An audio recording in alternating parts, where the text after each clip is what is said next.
Alis tayo ngayon guys, papunta tayo ng Banaue. Maglo-loop tayo. Kasama natin si wife. Tara na.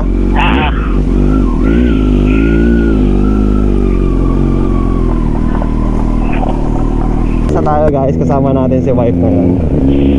Say hi wife, naririnig ka ngayon. Hi talaga? Hi guys! Anong gusto mo? Ikaw, anong gusto mo? Short ride na tayo. Short ride. Opo. Living life, every day, late at night, not okay. All I want, and I pray, all I need are some better days. Fuck me, I'm looking in the mirror, so foggy, but I've never seen clearer. I don't really think anyone can save me, and honestly I'm not really sure I want saving. I like to be my own worst enemy. There's no risk if you don't try at anything, so I'ma just keep buying everything. See you in the next life, have to be a better me. I don't think that my head's on straight, gotta flip it and grip it and go and get an x-ray. What's wrong with me? I just feel weight pushing on my chest and it squeezes till I suffocate. Better change my mindset, meditate. It's pretty cool that I'm alive and have better days. I could walk, see, hear, I should celebrate. Think I could change my mind, maybe elevate. Living life, every day, late at night, not okay. All I want. Ganda, daddy! Nakakalulang ganda! Alright, so andito tayo ngayon sa aking favorite spot. Lahat na ng bike ko na picturean ko dito. Tara, baba ka muna. Tama na ako natin. Hindi niya pa ma-appreciate ito ngayon. Saka na paglaki niya mag-ride tayo. Ito kasi guys yung mga view na hindi mo makikita sa mga highway. Panorama, daddy. Yan yung mga landscape na dito mo lang makikita sa mga bundok talaga. Ang ganda, no? Ito yung gusto ko pa, yung hindi nagmamadaling ride. Opo. Kasi mahihintuan mo, parang you will take time na ma-appreciate yung nature. Oo. Ayan, as you can see. Ganda. The beast and the beauty. Again, and the beauty. Beauty rin. Cause all that I need, beauty and the beast. O, diba? Ako yung beauty, siya yung beast. Okay. Which will make your life complete. Grabe, ang ganda ng view.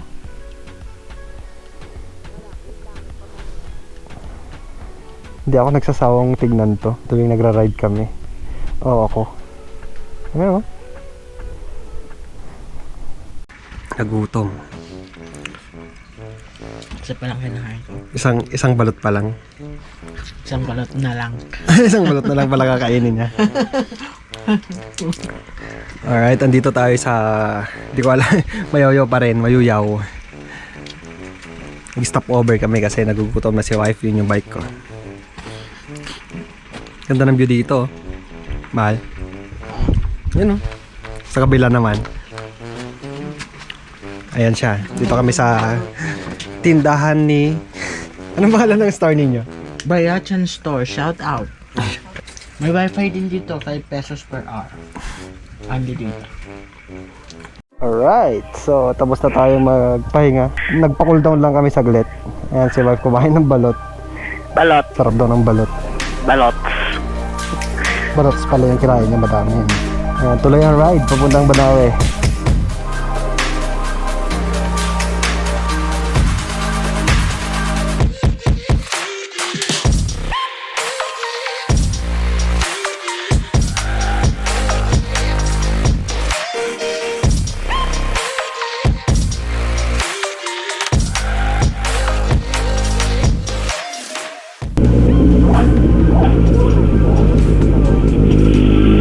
Grabe, napaka sikip ng daan dito.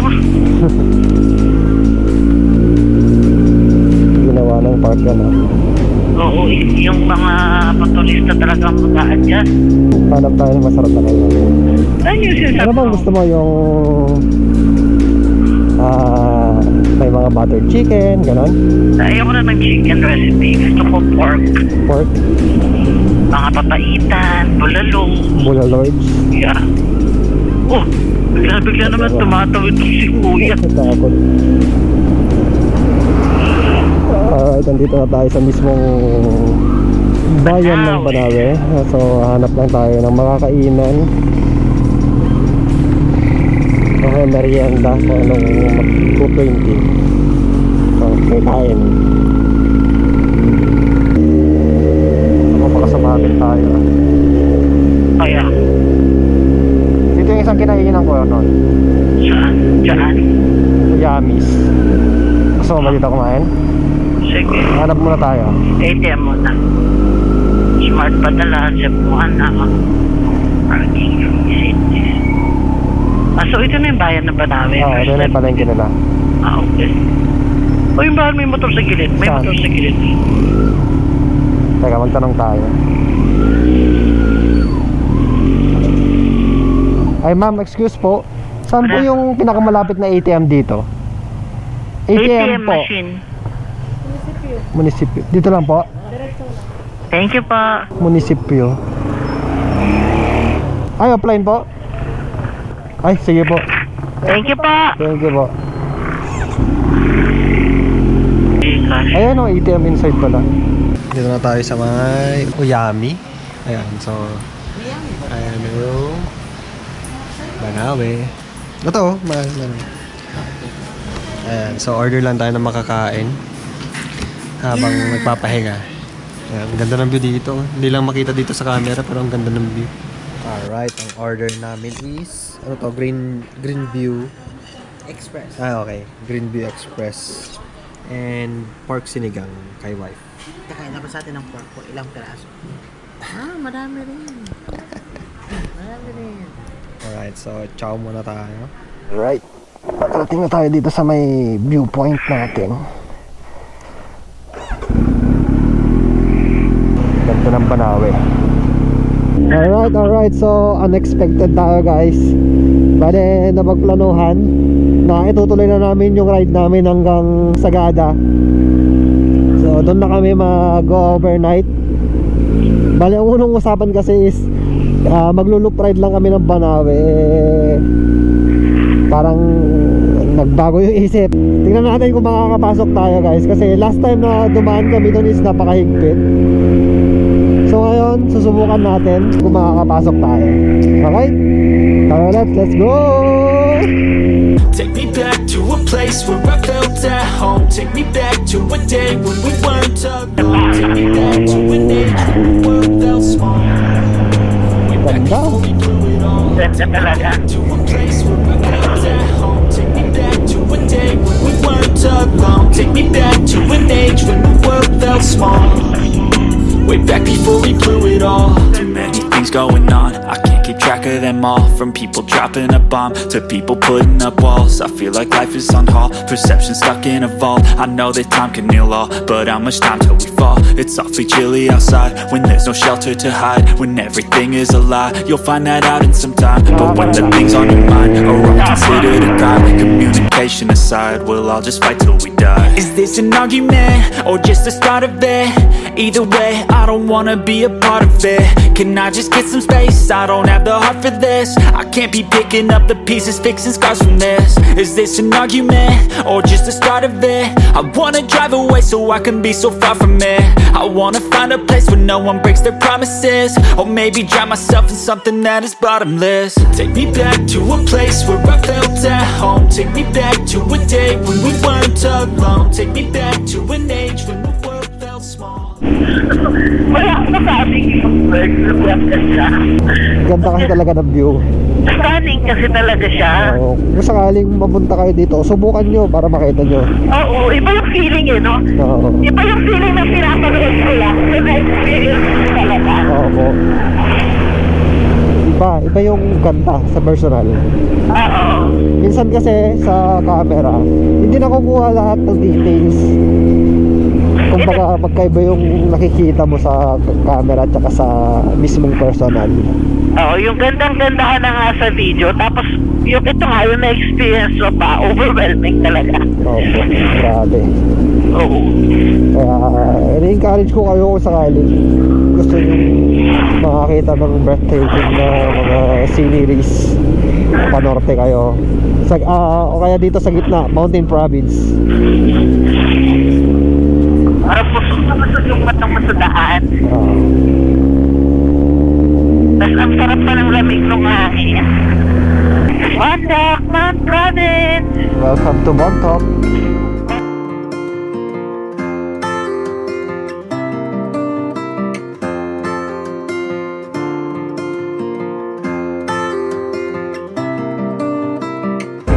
Yan na yung tunnel! Tunnel! Vroom, vroom! Vroom, vroom, vroom, vroom!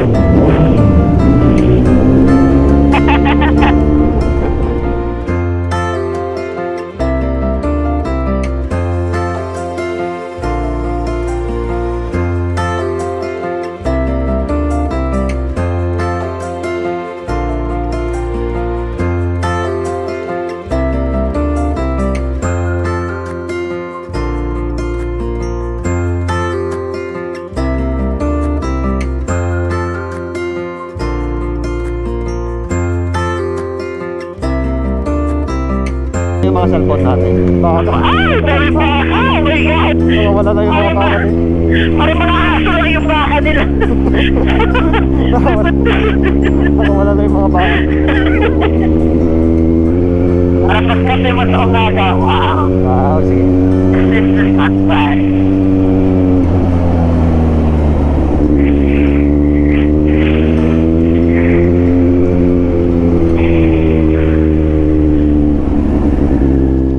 Dito kami ngayon sa Rusty Inn Hotel.